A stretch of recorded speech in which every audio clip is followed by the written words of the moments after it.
House Armed Services Committee member Mike Gallagher is here. And I do think that there is something to say about the escalation that Putin was doing over the past year, really, as he put troops on the northern border of Ukraine and Belarus, like 70,000 last March, and then surrounded the country. There were escalations ongoing, but it wasn't just troops.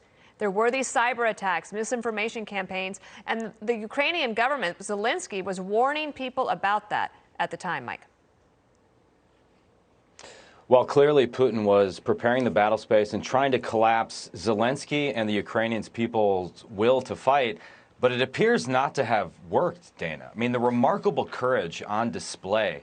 You have grandmas picking up rifles to defend Kyiv. You have border guards in the south telling Russian warships to go to hell. You have Zelensky himself leading from the front, begging us for more ammunition. That courage should inspire us. I mean, shame on us for not providing support more quickly. And I don't say that to assign blame or score cheap partisan points. I think it's important to understand how we failed to deter the initial invasion so we learn the right lessons. I mean, the Ukrainian courage is giving President Biden something you don't often get in geopolitics, which is a second chance. Now is the time for him to seize it. Stop the sanctions half measures, restore peace through strength by investing in our own military, unleash the full power of American energy. I mean, if ordinary Ukrainians can deal with the disinformation and the missiles and slow down the mighty Russian military, imagine what we, the most powerful country in human history, could do if we had a shred of that courage. That courage should be a wake-up call for us. How important is it to make sure that there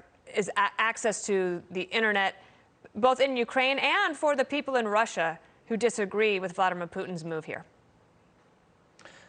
It's critically important. We know that Putin is actually ratcheting up controls on access to platforms like Twitter because he doesn't want his own citizens to see the brutality and chaos that he has caused. So one thing that would make sense to me is for American social media and tech companies to put in place a simple rule, which is that when it comes to regimes like Russia and China, who of course deny their own citizens access to information and these platforms, we shouldn't allow their government officials, their propagandists, their apparatchiks to have access to those platforms. That, to me, would be a constructive step forward and a way for American social media companies to start regaining some of their moral clarity when it seems they've lost it in recent years. Congressman Mike Gallagher, thank you for joining us on this Sunday. We appreciate it.